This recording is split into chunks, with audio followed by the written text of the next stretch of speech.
Alors Pierre Bourdieu, vous me confiez tout à l'heure, avant le début de ce journal, votre intérêt pour les choses du football. Un mot concernant simplement ces exactions des supporters britanniques. Les compétitions internationales de football sont devenues depuis quelques années déjà un lieu d'exportation de la haine, de la xénophobie. Oui, paradoxalement, le sport qui, à l'origine, a été conçu comme une manière de maîtriser la violence. C'était une façon de dompter, en quelque sorte, cette violence des jeunes gens dans les collèges anglais.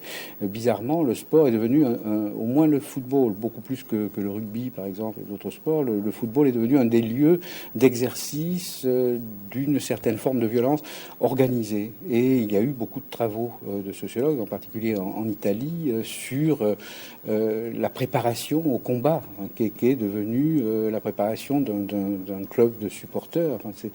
Et je pense que, bizarrement, on sait que le nationalisme et le racisme sont des constructions sociales, ce sont des inventions faites de toutes pièces, par des écrits, par des paroles, etc.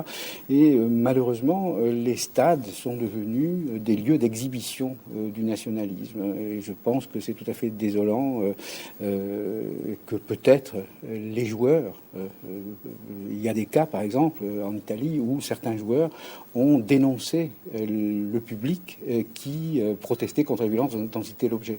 Il faudrait demander aux joueurs, mais ça serait demander beaucoup d'héroïsme, demander aussi aux dirigeants et aux journalistes, je crois, d'être très très vigilants dans l'usage des adjectifs, dans les commentaires, dans l'usage des mots, etc.